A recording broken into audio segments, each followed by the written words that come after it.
My new stepmother insists I call her mom at my own mother's funeral. Now, my dad is disowning me. My dad started dating my new stepmom while my mom had just started chemo. She had stage 4 brain cancer and was too sick to stand up for herself, but he brought this woman around anyway, introduced her like it was normal, like my mom wasn't dying in a bed 10 miles away. 3 months later, my mom died in the hospital, and today is her funeral. Before the service started, my stepmother cornered me near the guest book. She put her hand on my arm like we were close. We're not. I know this is hard, she said, but I think today would be a good day to start calling me mom. It's perfect timing. I felt my stomach turn. This woman who rolled her eyes when my mom's name came up, who told my dad that hospice visits were draining him, who wore white to the funeral. I didn't respond. I just looked at her until her smile faded. Then her voice dropped. I'd think very carefully about how you treat me today. Your father listens to me now, not you. 10 minutes before the service, my dad pulled me aside. He wouldn't look me in the eye. I think it's best if you don't give the eulogy, he said. My heart dropped. My mom had asked me to speak. She made me promise to give the eulogy at her funeral. When I asked why, he sighed like I was being difficult. Your mom, thinks you're too emotional right now. She's worried you might say something you'll regret, and I agree with her. I wanted to scream, but I didn't. I told myself to stay calm. This was my mom's funeral. I wouldn't make a scene.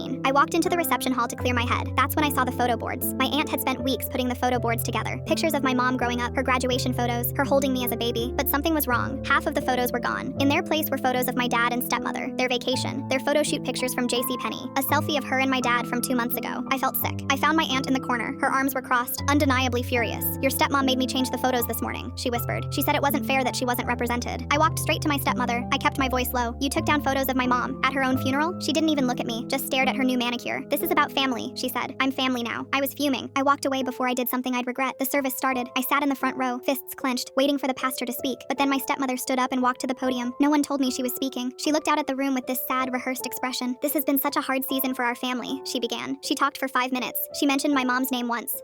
The rest was about herself, how she's been holding the family together, how she's stepped into a difficult role, how she hopes everyone will welcome her as a mother figure moving forward. Then she looked directly at me. I know it's not easy, but I'm here to stay. My aunt leaned over and whispered, "What the hell is happening?" I didn't answer. My hands were shaking. She just used my mother's funeral to audition as her replacement, and no one was stopping her. That's when I decided I was done staying quiet. After she finished, the room was silent. I stood up. My dad grabbed my arm, but I pulled away. I walked to the podium and looked out at the room. I need to say something, I said. My mom asked me to speak today, and she always told me to tell the truth, so that's what I'm going to do. I talked about my mom first, who she really was, how hard she fought, how she never complained, not once. Then my voice hardened. My mom heard this woman say she wished she would just die already. I pointed at my stepmother. Her jaw dropped. My mom was in hospice when this woman started redecorating her bedroom, picking out new furniture while my mom was picking out her casket. She told my dad that visiting my mom was draining him, convinced him to stay home. My mom died without him there because she said it wasn't worth the drive. People were crying. My stepmother stood up like she was going to say something, but my aunt pulled her back down. Since my mom can't defend herself anymore, I will do it for her. The room was frozen. My stepmother stormed toward me and slapped me across the face. Before I could react, my aunt stepped in front of me and slapped her back so hard she fell onto the floor. My dad grabbed my arm. "You're dead to me,"